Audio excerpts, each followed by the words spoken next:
নমস্কাৰ সকলোকে স্বাগতম জনাইছো এছএমএছ স্কুল নামৰ এই চেনেলটিলৈ। আজি তোমালোকৰ একাদশ শ্ৰেণীৰ তৰ্ক বিজ্ঞানৰ প্ৰথমটো চেপ্টাৰ লৈ আহিছো আলোচনা কৰিবলৈ। চেপ্টাৰটোৰ নাম হৈছে সংজ্ঞা, প্ৰকৃতি, পৰিসৰ আৰু উপযোগিতা, পৰম্পৰাগত আৰু আধুনিক তৰ্ক বিজ্ঞান। যিহেতু প্ৰথমবাৰৰ বাবে তোমালোকে এটা নতুন সাবজেক্ট লৈছা, আগতে ক্লাছ 10 লৈকেতো এই সাবজেক্টটো পোৱা নাই, তোমালোকৰ বাবে সকলোৰে বাবে এইটো এটা নতুন সাবজেক্ট। সেই কাৰণে এই সাবজেক্টটো কেনেকুৱা, তৰ্ক বিজ্ঞাননো কি, তাৰ সংজ্ঞা কি, প্ৰকৃতি কেনেকুৱা, ইয়াত আমি কিহৰ বিষয়ে পঢ়ো বা কি অধ্যয়ন কৰা হয়, ইয়াৰ পৰিসৰ কিমান বহল, ইয়াৰ উপযোগিতা কি, ক'ত ইয়াক আমি ব্যৱহাৰ কৰিব পাৰোঁ, নতুন মানে আমাৰ আধুনিক তৰ্ক বিজ্ঞাননো কেনেকুৱা, আগতেনো পৰম্পৰাগতভাৱে কেনেকুৱা আছিল, এইবিলাক বিভিন্ন ধৰণৰ আমি কথা এই চেপ্টাৰটোত জানিব পাম।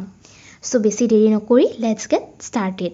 আৰু এনেকুৱা ভিডিঅ'ছবিলাক আহি থাকিব গোটেই চেপ্টাৰবিলাকৰ। সো তোমালোকে যদি প্ৰথমবাৰৰ বাবে ভিডিঅ' চাই আছা তেনেহ'লে ছাবস্ক্ৰাইবটো কৰি থবা, যাতে তোমালোকে গম পোৱা নটিফিকেশ্যন পাবলৈ বেল আইকনটো অন কৰি থৈ দিব পাৰিবা। So let's gate started. First তোমালোকৰ লিখা আছে তৰ্ক বিজ্ঞান শব্দটোৰ কথা। এই শব্দটোনো ক'ৰ পৰা আহিল? তৰ্ক বিজ্ঞান লজিক যিটো শব্দ আছে, তৰ্ক বিজ্ঞানটো আমাৰ অসমীয়া শব্দ, কিন্তু ইংলিছত আমি তাক লজিক বুলি কওঁ। ফিলচফি বুলি ক'লে সেইটো হৈছে দৰ্শন, আৰু তৰ্ক বিজ্ঞান মানে হৈছে লজিক। এই লজিক শব্দটো লজিকে নামৰ গ্ৰীক শব্দটোৰ পৰা আহিছে। সো আৰম্ভণিতে তোমালোকৰ এটা কুৱেশ্যনৰ উত্তৰ পায়েই গ'লা। এইটো প্ৰশ্ন হয়েই যে তৰ্ক বিজ্ঞান শব্দটো বা লজিক শব্দটো ক'ৰ পৰা আহিছে? গ্ৰীক শব্দৰ পৰা আহিছে, লজিকে নামৰ শব্দটোৰ পৰা। আৰু এই লজিকে শব্দটো লগছ নামৰ মানে বিশেষ্যটোৰ এটা বিশেষণ হয়। এতিয়া শব্দটো আমাৰ গ্ৰীক ৱৰ্ড হয়, তাৰ অৰ্থটোনো কি? তাৰ অৰ্থটো হৈছে চিন্তা বা চিন্তাৰ প্ৰকাশ। আমি কিবা এটা চিন্তা কৰিলোঁ, সেই চিন্তাটো যদি আমি প্ৰকাশ কৰোঁ তাক আমি লজিকে বুলি কওঁ। ঠিক আছে, সো সেইটো শব্দৰ পৰাই আমাৰ তৰ্ক বিজ্ঞানৰ এই নামটো ৰখা হৈছে। যিহেতু চিন্তাৰ কথা, আমি তাৰমানে এটা আইডিয়া পালোঁ যে আমি লজিক নামৰ ছাবজেক্টটোত চিন্তাৰ বিষয়ে কথা পাতিম। আমি কেতিয়াবা সাধাৰণতে কথা পাতি থাকোঁতে কোনোবাই যদি আমাক কিবা ৰিজন দি থাকে কিবা কথা এটাত, আমি কওঁ নহয় লজিক দিব নাহিবি বুলি। সো ঠিক তেনেকুৱাকৈ বিভিন্ন ধৰণৰ আচলকেনো লজিক কি সেইটো কথা আমি এই চেপ্টাৰটোত গম পাম। এতিয়া আমি যদি সংজ্ঞাটো চাওঁ, সংজ্ঞাটো চালে আমাৰ তৰ্ক বিজ্ঞানক কি বুলি ক'ব পাৰোঁ? ভাষাত প্ৰকাশিত চিন্তাৰ বিজ্ঞান বুলি ক'ব পাৰোঁ। তৰ্ক বিজ্ঞানটো আমি কি কৰোঁ? ভাষাত লিখিতভাৱে হওক বা কথিতভাৱে আমি কি কৰোঁ? আমাৰ চিন্তাটো প্ৰকাশ কৰি পেলাই জনাওঁ। আৰু ইটো হৈছে এক ধৰণৰ বিজ্ঞান। তৰ্ক বিজ্ঞান ৱৰ্ডটো আছে, হয়নে নহয়? ইংলিছত যদি বুজিব যাওঁ, logic is the science of thought as expressed in language. ভাষাত প্ৰকাশিত আমাৰ চিন্তাৰ বিজ্ঞান।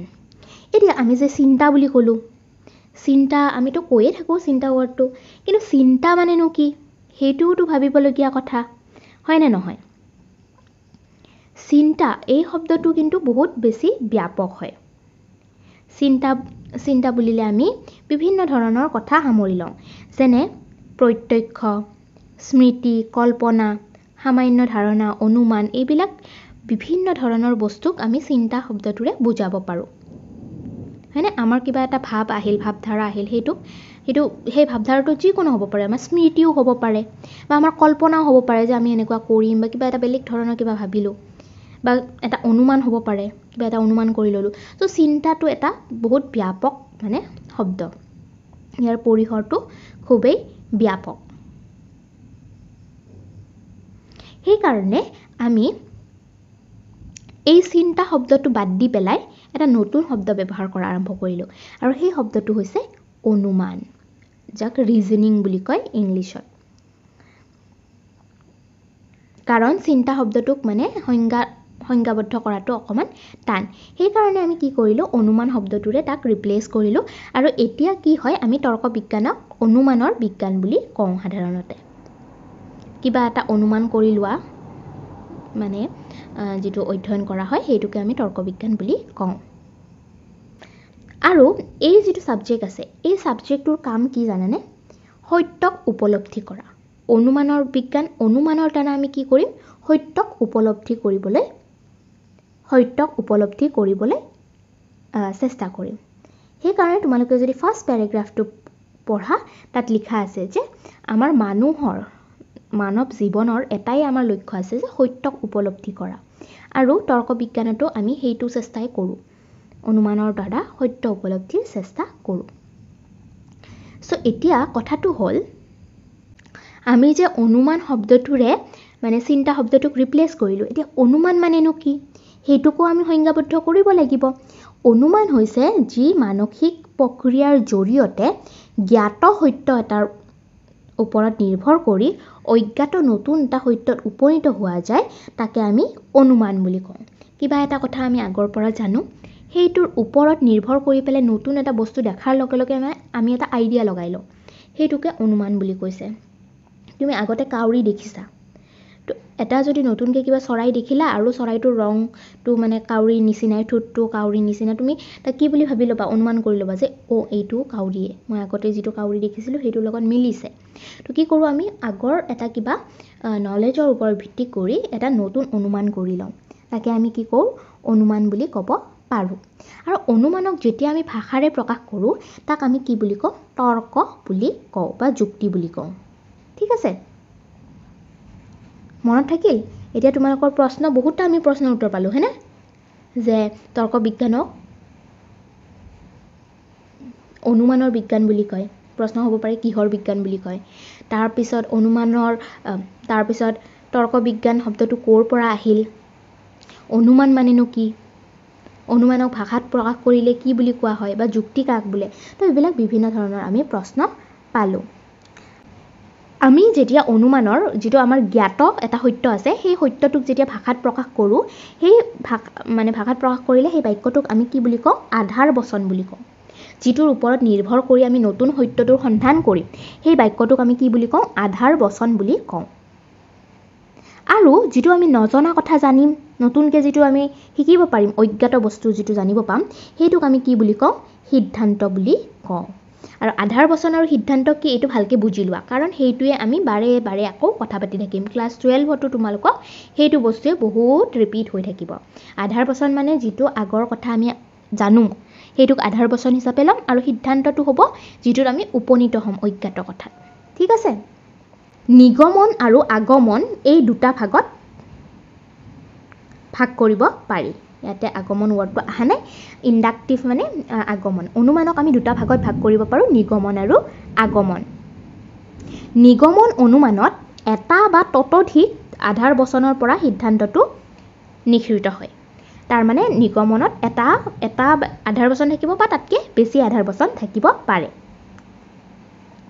আৰু নিগমনৰ সিদ্ধান্তটো আধাৰ বচনতকে কেতিয়াও ব্যাপক হ'ব নোৱাৰে এতিয়া মোৰ কথাখিনি মানে কিনো কৈ আছে তেনেকুৱা হৈ আছে আমি উদাহৰণটো চাই লৈছো উদাহৰণটো চালে ডাইৰেক্টলি বুজি পাবা সকলো মানুহ হয় মৰণহীন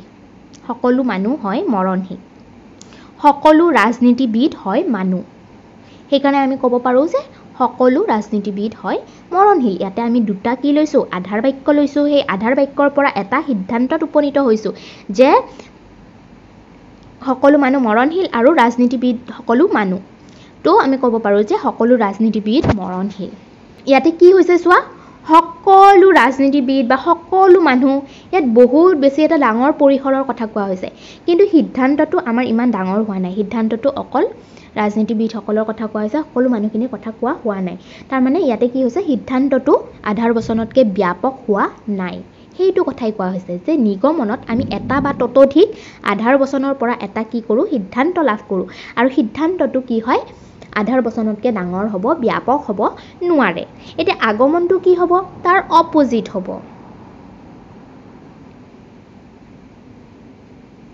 আমি বিভিন্ন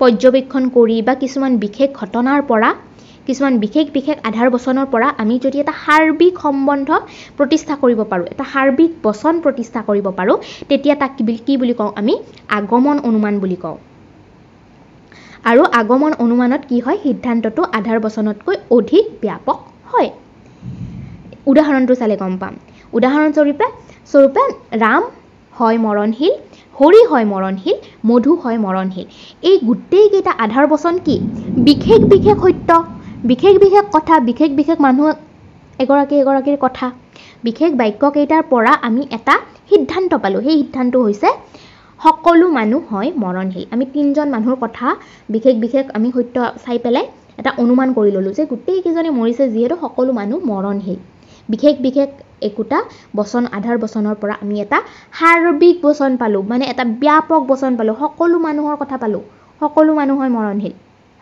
তো এইটোক আমি কি বুলি কম আগমন বুলি কম কিছুমান বিশেষ বিশেষ ঘটনা পৰ্যবেক্ষণ কৰি পেলাই কিছুমান বিশেষ আমাৰ আধাৰ বচনৰ পৰা যদি এটা সাৰ্বিক সিদ্ধান্ত লাভ কৰো তাক আমি কি বুলি কম আগমন বুলি কওঁ ঠিক আছে আৰু আমি গম পালো যে তৰ্ক বিজ্ঞানৰ আমাৰ মূল আলস্য বিষয়টোৱে কি অনুমানৰ বিষয়ে আমি আলোচনা কৰো অনুমানৰ দুটা প্ৰকাৰ থাকে আগমন আৰু নিগমন অনুমান আৰু আগমন আৰু নিগমন অনুমানৰ বিষয়ে আমি বিশেষভাৱে একদম ডিটেইলছত পঢ়িব পাম ঠিক আছে আজি আমি কি আলোচনা কৰিলো তৰ্ক বিজ্ঞাননো কি কোৰ পৰা শব্দটো আহিছে আৰু অনুমাননো কি অনুমানৰ ভাগ কি কি হেবিলাক কথা আমি ডিসকাস কৰিলো নেক্সট ভিডিঅত আমি আলোচনা কৰিম তৰ্ক বিজ্ঞানৰ প্ৰকৃতিৰ বিষয়ে যে তৰ্ক বিজ্ঞান বিষয়টোনো কেনেকুৱা আজিৰ ভিডিঅটো শেষলৈ চাই থকাৰ বাবে ধন্যবাদ আৰু সাবস্ক্ৰাইব কৰিবলৈ নাপাহৰিবা বাই বাই